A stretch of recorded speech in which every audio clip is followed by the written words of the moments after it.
139-savol tahlilga o'tamiz. 139-savol yozib olamiz.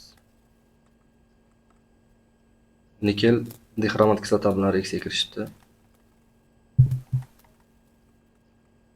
H2 xrom 2 O7. Natijada nikel xrom 2 O7 qo'shilgan vodorod hosil bo'ladi.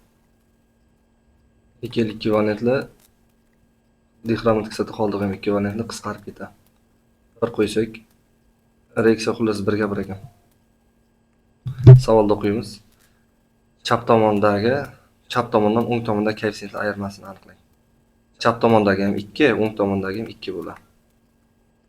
2 ni 2 ni ayirib tashlasak 0 degan javob A variantini olamiz 139 ga. 140-savol tahlili. 140-savolni yechish uchun 139 bilan reaksiyasi bir xil, chunki ikkalasi ham ekvivalentli ekan. Chap tomonda koeffitsiyentlar yig'indisi so'ralsa, chap tomondagi mana shu 139-savolda yig'indisi 1 ga 1 2 bo'ladi. A variantini olamiz. Keyin 141-savolga o'tamiz. 141. Alyuminiy dixromat kislota bilan reaksiyaga kirishibdi. Alyuminiy qo'shilgan H2 xrom 2 O7.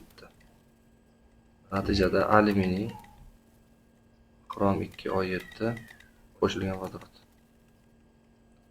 Alyuminiy 3 valentli dixromat kislota qoldig'i 2 teskari tashlab qo'yamiz.